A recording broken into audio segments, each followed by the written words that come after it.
Before the video begins, I would like to say that this video is for a general audience. This can be enjoyed by children and adults alike. Children under the age of 13 can enjoy this video for the Thomas and Friends brand itself. Teens and adults can also enjoy for its production value and nostalgia. One day, James had to wait at the station till Edward and his train came in. This made him cross. Late again? Edward laughed, and James fumed away.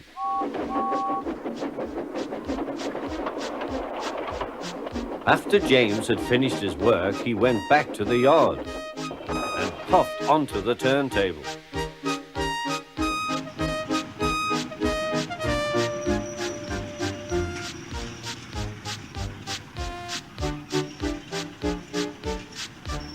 He was still feeling very bad-tempered.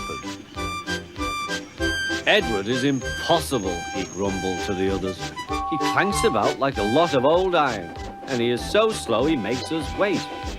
Thomas and Percy were indignant. Old iron? Slow? Why, Edward could beat you in a race any day.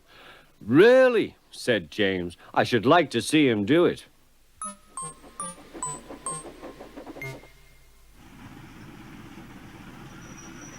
Next morning, James's driver was suddenly taken ill.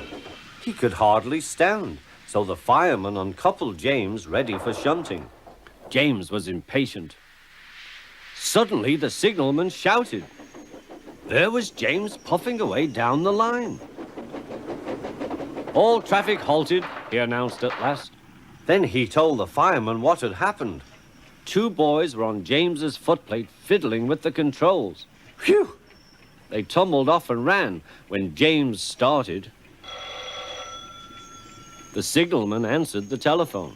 Yes, he's here. Right. I'll tell him. The inspector's coming at once. He wants a shunter's pole and a coil of wire rope. What for? Wondered the fireman. Search me, but you'd better get them quickly. The fireman was ready when Edward arrived.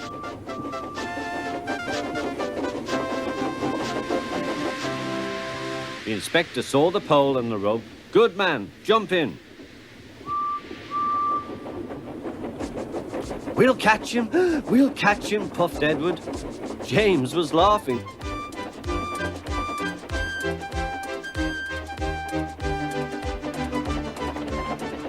What a lark, he chuckled to himself.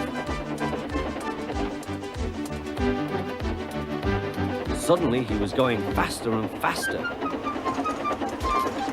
He realized that he had no driver. What shall I do? I can't stop. Help! Help! We're coming, called Edward.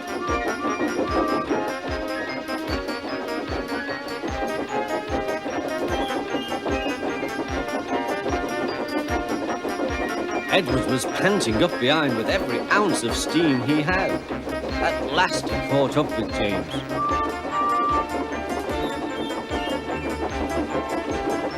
Steady, Edward, called his driver. The inspector stood on Edward's front, holding a noose of rope in the crook of the shunter's pole. He was trying to slip it over James's buffer. The engine swayed and lurched. At last! Got him! He shouted. He pulled the noose tight. Gently braking, Edward's driver checked the engine's speed, and James's fireman scrambled across and took control.